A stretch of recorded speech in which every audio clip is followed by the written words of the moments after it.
Let's talk about Aurelion Sol. The Starforger's comprehensive gameplay update is about to release, transforming him into effectively a brand new champion with all new strengths, weaknesses, draft conditions, everything. Gone are the days of early roams and permanent orbiting stars. Aurelion Sol is a new mage who must be investigated as though he wasn't previously in the game. As usual, I got together with my community to test out Aurelion Sol with various builds and playstyles to see what works. Please be aware though that the recent cybersecurity attack on Riot Games halved our usual production time. I will be very upfront with what we were unable to fully explore due to time constraints. In this video, we will be covering Aurelion Sol's kit and ability interactions, his purpose and playstyle, his laning, his dynamic skill order, and his runes and itemization. Aurelion Sol's passive defines his stacking mechanic, which empowers all of his abilities. Aurelion Sol can gain Stardust from his ability casts. These Stardust stacks interact differently with each ability, and so we will be going into detail on a spell-by-spell basis. Aurelion Sol's Q is a channeled damaging beam that can be fully redirected. The beam strikes the first target hit, splashing for half damage to other enemies within a small radius. Note that this means that Aurelion Sol's Q is very easy to body block. The beam grants vision of its primary target. For every second that the beam strikes a primary target, it deals an additional burst of magic damage. There is a small forgiveness window, so you're allowed to miss a few ticks without losing progress towards your burst. If the target is a champion, each burst grants Aurelion Sol a stack of Stardust. Stardust empowers Q's bursts with some additional % max health magic damage. At rank 5, Q can be channeled indefinitely, but it does drain mana per second. Oddly, channeling for less than a quarter second does not put Q on cooldown. This allows you to secure CS from greater range and cheat out some rune procs. To maintain your channel, you must hold down your Q key. Some players will therefore find it more comfortable to swap this ability to normal cast, turning it into a proper toggle. Aurelion Sol's W is a long-distance dash. After a short cast time, Aurelion Sol will fly to W's max range, until cancelled manually by a movement command or by a W recast, or until CC'd. Aurelion Sol can freely cast all abilities while flying. When in the air, his Q has no cooldown and no maximum channel duration, and its non-burst damage is increased by a percentage. Channeling Q will reduce W's speed by half, so you can dynamically adjust your flight speed. Scoring a takedown within 3 seconds of damaging that champion refunds 90% of W's cooldown, so you can expect to fly multiple times throughout a successful teamfight. Stardust stacks increase the range of this ability, eventually becoming long enough to fly directly from one lane to another. Aurelion Sol's E is an area-targeted skill shot that damages and pulls enemies towards an executing center. The zone lasts for 5 seconds, grants vision of its vicinity, and deals damage over time to all enemies within. Targets within the center below a certain % HP threshold are executed. The pull is a kinematics effect, that CC from Rel's ultimate that nobody remembers, meaning that enemies can still freely declare movements and spells and do not have their channels interrupted, they just have to move with resistance. Non-champions within the zone have their movement speed reduced to 0 and will always be pulled to the center. E is Aurelion Sol's primary Stardust stacking spell. For each unit that dies within the spell, Aurelion Sol gains Stardust. The unit does not have to die to the execute. He gains 10 stacks for epic monsters, 5 for champions and large monsters, 3 for cannon minions, and 1 for standard minions. Every second that a champion spends within the zone grants Aurelion Sol another stack. Stardust stacks increase the radius of E, both inner and outer rings, as well as its execute threshold. Notably, as the spell gets larger, the kinematics effect becomes more potent, as though it always pulls its targets through a fixed percentage of the radius per second. Needless to say, the spell becomes much more threatening in the late game. Aurelion Sol's ultimate, Falling Star, is a delayed area-targeted skill shot which deals heavy damage and CC. After 1.25 seconds, all targets within the radius are dealt damage and stunned for 1.25 seconds, granting 5 Stardust for each champion hit. The radius of the spell increases with Stardust stacks. For every 75 Stardust gathered since investing a skill point in Ultimate or since the last cast of the Empowered Ultimate, Falling Star will transform into its empowered form, the Skies Descend. After a longer 2-second travel time, targets within the noticeably larger radius are dealt 25% increased damage and knocked up. A shockwave will then emanate from the outer radius, dealing Falling Stars damage to all champions and epic monsters within 5,000 range, also applying a 75% slow for 1 second. Note that champions within the impact zone cannot be hit by the shockwave, no double dipping on your damage. Casting the Skies Descend transforms it back into Falling Star, forcing you to earn it back again through Stardust stacking. Falling Star and the Skies Descend share a cooldown and can never be cast in succession. This isn't a quirky package. Aurelion Sol has a simple mage kit without intricate combos. He only really has principles on how his spells should be cast. E's purpose is to set up all other spells. It creates safer positions for your Q channel and increases the reliability of R. While your spells are still small, you won't find a lot of PvPE value unless you can land the center on a champion. and you're certainly not landing R without E or ally CC unless you're leading an enemy champion's only escape route or using it to peel for yourself.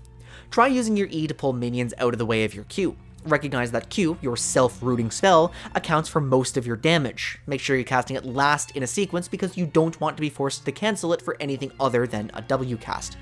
Beware of enemy mobility. The tracking on Q is fast, but not fast enough to rotate 180 degrees to deal with a champion that has ignored your E kinematics, dodged your early game ultimate, and fully broken your zone. While flying with W, Q has no cooldown, but there's some weird quirks.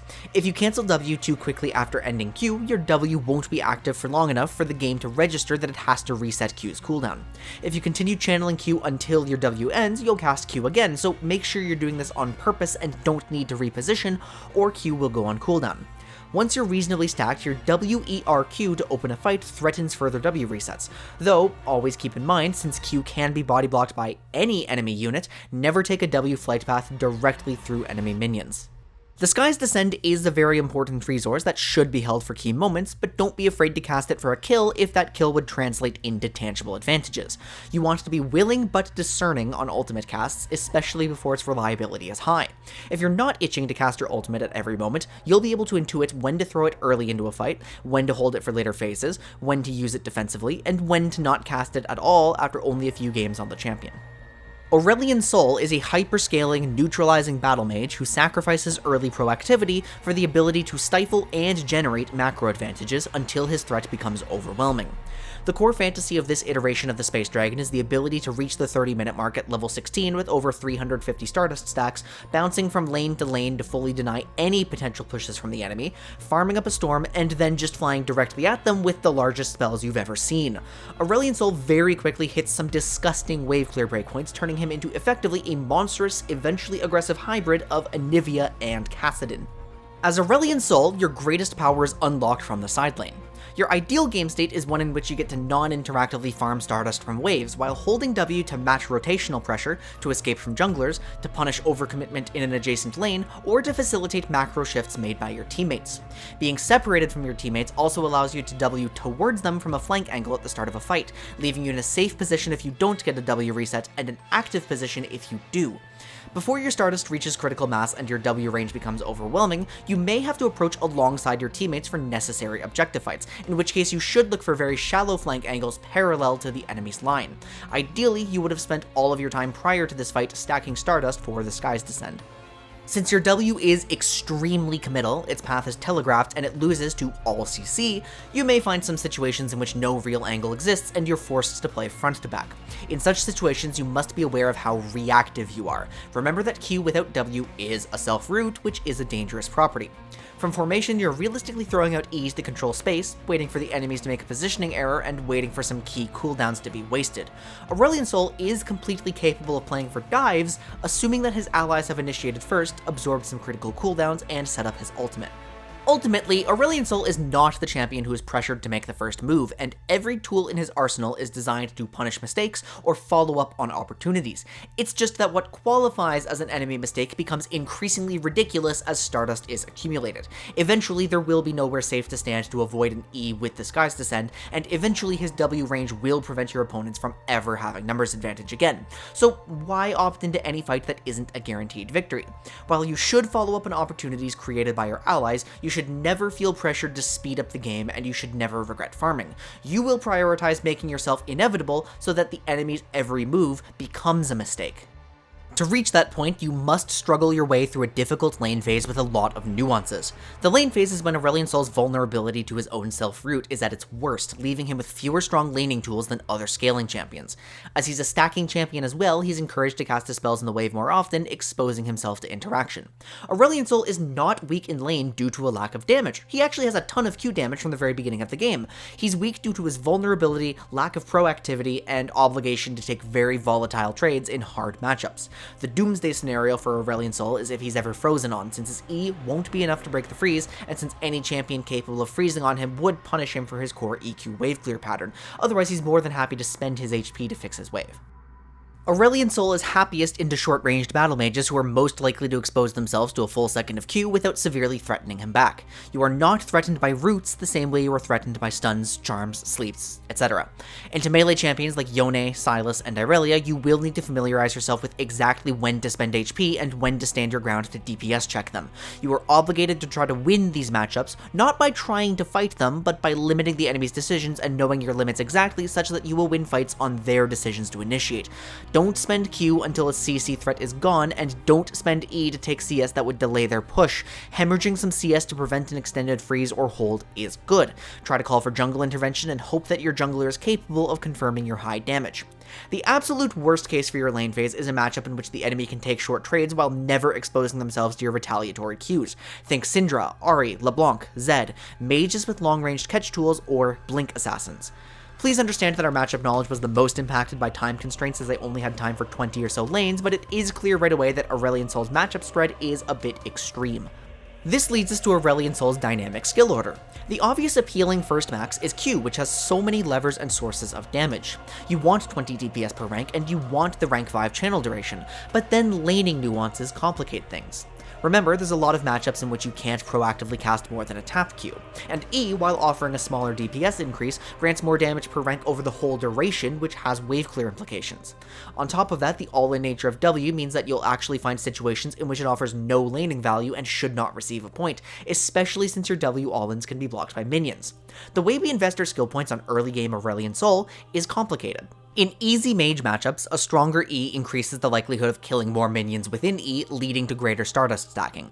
In doomed matchups that always cancel your Q, points in E are more appealing. You're comparing a spell that does nothing to a spell that does something.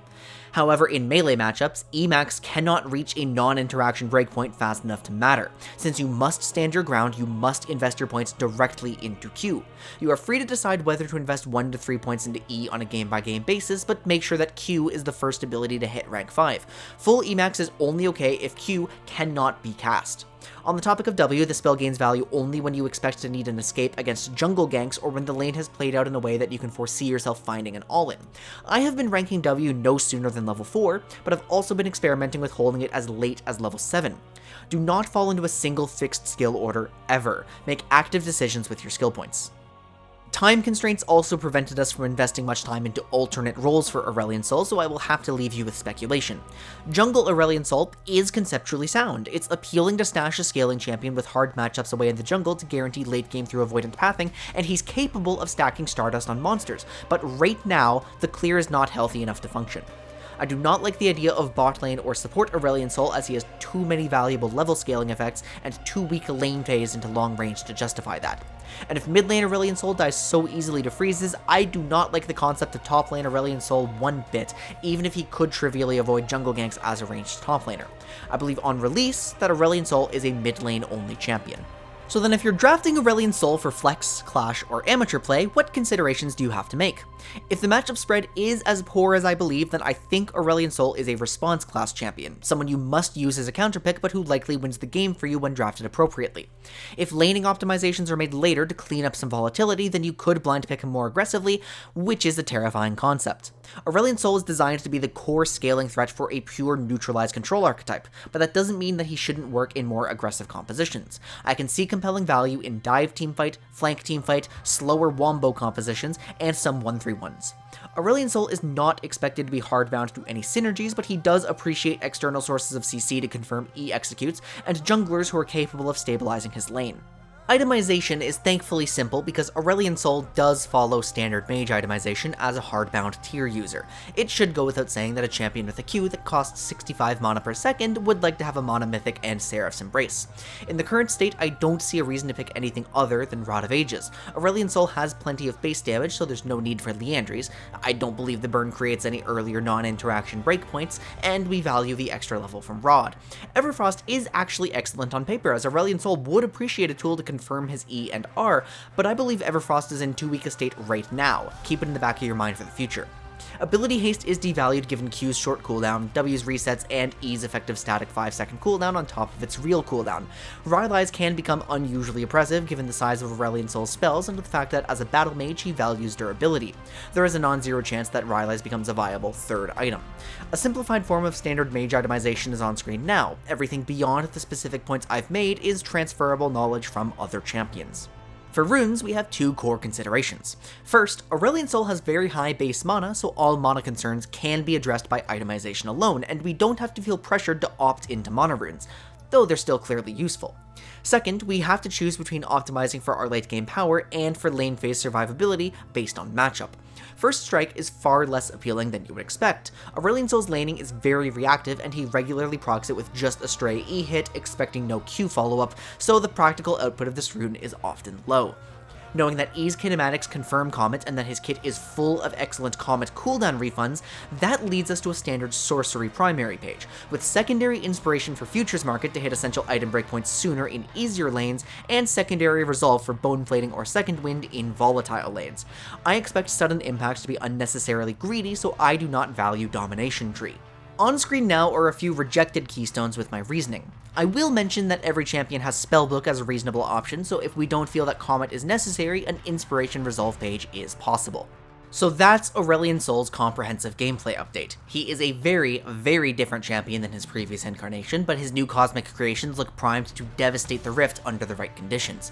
Thank you for your understanding with the time constraints presented by this PvE cycle. It is more important than ever before that we all come together post-release to share any new knowledge in the comments below. If you enjoyed this video, please consider subscribing. I hope I was able to help you bring the skies down on your enemies when Aurelion Sol releases. Thank you to my patrons, SonicX5040, Mel7401, and Hailfire. Your continued support makes these videos possible.